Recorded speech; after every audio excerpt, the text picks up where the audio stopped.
Hello and welcome to KennyRoy.com. I'm Kenny Roy. This is the Ask Videomail for the week of August 27th, 2012. Welcome to the site to the new members and welcome back to the old members.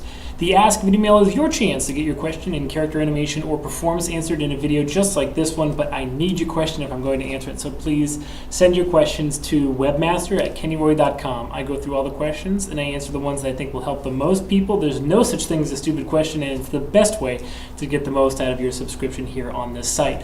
What an amazing summer it's been. Just so full of excitement. There's been some good projects that have come through the studio. I had a great time at SIGGRAPH. Oh man, it's just everything has just gone so fast. But here we are, and things are winding down for the summer. We're moving into fall now. And looking forward to some great new projects. Looking forward to having some time to go back to Little Painter, and also getting stoked about the Animating.eu workshop that I'm doing in Czech Republic, September 17th to the 28th. I arrive on the 14th, but 17th to the 28th. Now I'm going to be streaming a lot of events. I'm going to be putting as much as I can on the KennyRoy.com blog. They're going to be doing the same thing on the Animalia.eu blog, as well as live stream events. Now that is going to be, I'm going to have to work that out. I'm not sure exactly what the format is going to be or exactly when we're going to be doing them, but just keep an eye here on KennyRoy.com. I'll probably put a schedule up if I can. Now, if you're still totally in the dark about what I'm talking about, like, what are you talking about, Kenny? I'll just break it down real quick. Animalia is a conference that happens, it's sort of more like a series of workshops during the summer where pros are invited out to the Czech Republic to give presentations to students in a town called Lidomyšl. I don't know how to pronounce it exactly. But it's about an hour outside Prague, and it's an amazing event, and I'm super excited to be a part of it this year. My course is called 3D Short Film Production, or Animating a Short Film. The title kind of changed a little bit, but it dovetails perfectly into what I'm doing, writing a book for Focal Press on how to animate a short film. Now what I'm going to do, what is hopefully the main draw for the film, is dispel all of the technical and production problems that get in the way of a short film, and help you write a film that is doable on your own. So that's kind of like the breakdown of what's going on. So just check it out here on KennyRoy.com and Animalia.eu.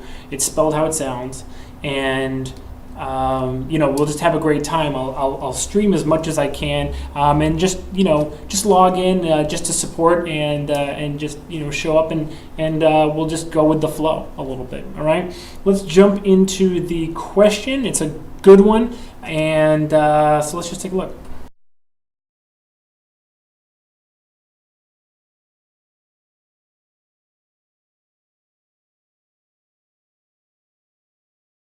Well, thank you for sending this question. I really thought that there was nothing that wasn't covered in the constraints lecture, but yet again, constraints rear their ugly head here in workflow.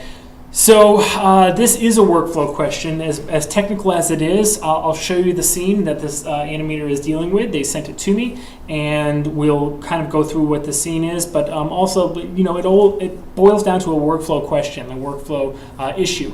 And if you have super solid workflow, I've always said you'll just take all of these problems out of the way. Okay, so actually let's start with the workflow.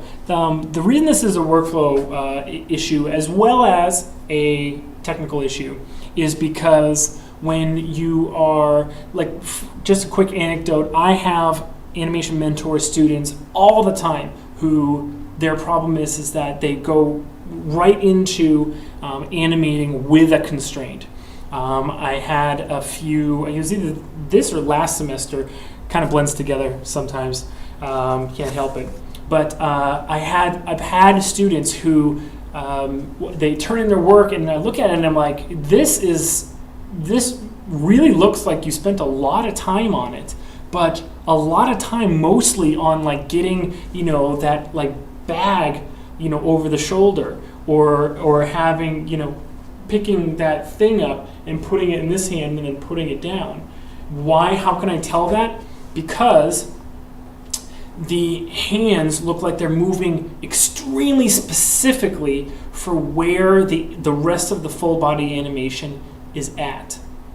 Meaning, if you were going to like pick up a teacup from right here and place it down right there, you might want to have a performance of full head-to-toe posing choice that looks great and looks dynamic and is engaging and appealing, right? So you might have them pick it up and change hands like that, and then very daintily place it, right? But what I end up seeing is, even in like the blocking phase, what I see is like the hand like shoot out to this thing, and then it goes over to here, and like both hands like just like in space are just coming to the exact same point, and there might be like a full body key on that moment, you know, where it goes like this, and then gets pressed and then gets placed down, you know. So all of this stuff that I feel as the animation goes by just tells me that what the animator is doing is not actually animating the scene; they're just animating the constraint. All right, and everything else is like a slave to how the constraint is set up. All right, whereas instead, what you should do is animate that body on a nice arc where the hand like goes through, you know, through and past. If you haven't seen the Contact lecture, it's a little bit, you know, it's a little bit of fat to chew. Because it is technical and it is a very simple point, but it gets hammered in that lecture. But if you haven't seen it, I really recommend you see it, because it has to do with arcs and how to animate contact correctly. But at any rate, you animate, you know, through that teacup, that hand through that teacup, but the full body on an arc through that teacup. And then when you're switching hands, place it down. Just imagine taking the hands out of the equation and not even picking up the teacup. What would it look like? Just, you know, pick it up and change hands and place it down daintily like that, right? And you can imagine that you can do that. And not only can you imagine that and do that, you can pose that. You can create that animation. And then what the hands are doing will just come together really nicely and naturally and all that stuff. And you can always go back and fix and massage, you know, the contact and the switching and whatever.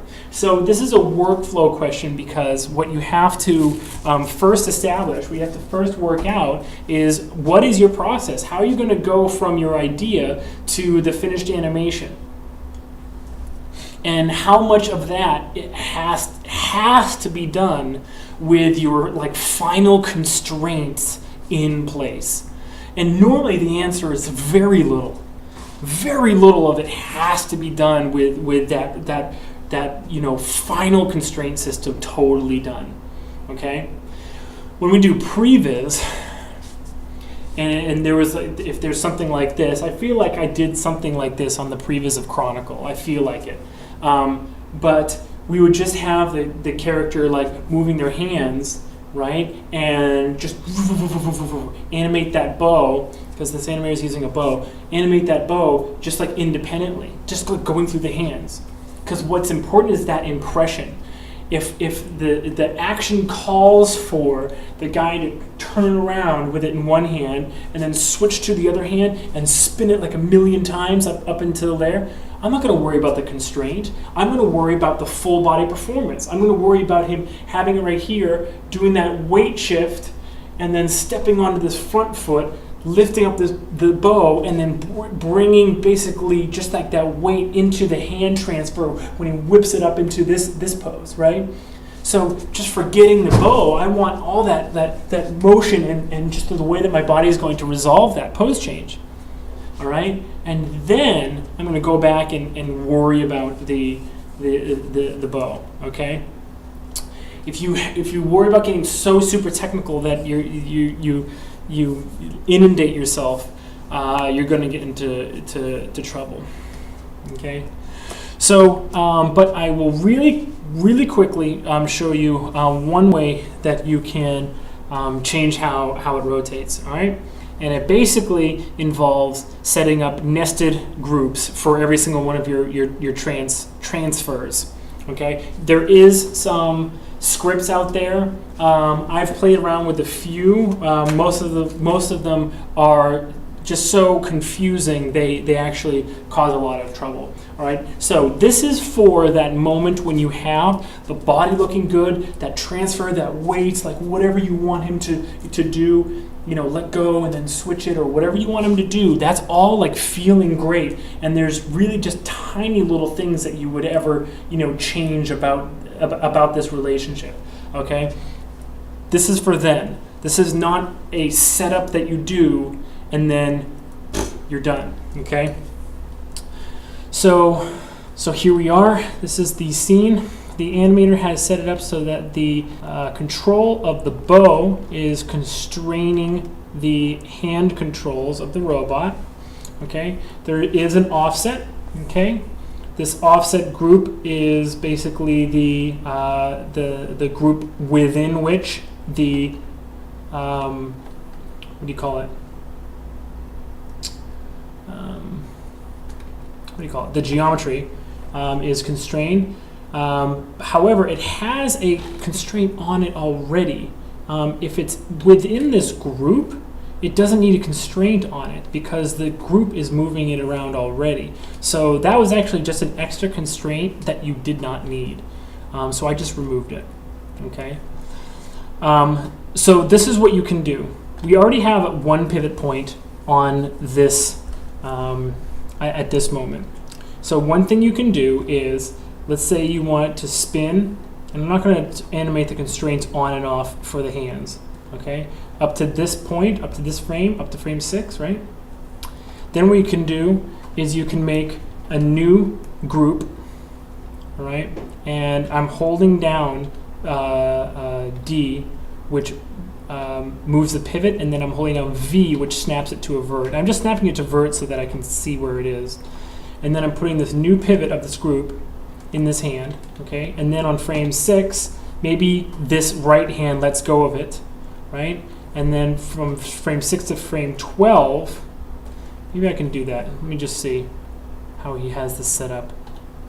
Okay, so it's basically just your normal. Let's key this.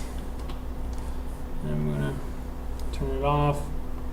Okay, and then from frame 6 to frame 12, the left hand spins it like this, and then what you have to do is you have to animate that right hand back on top of it. Okay, and you put it back where it can go. Okay. And then you need to do this. The only requirement of you doing this correctly is that actually this should snap right in place.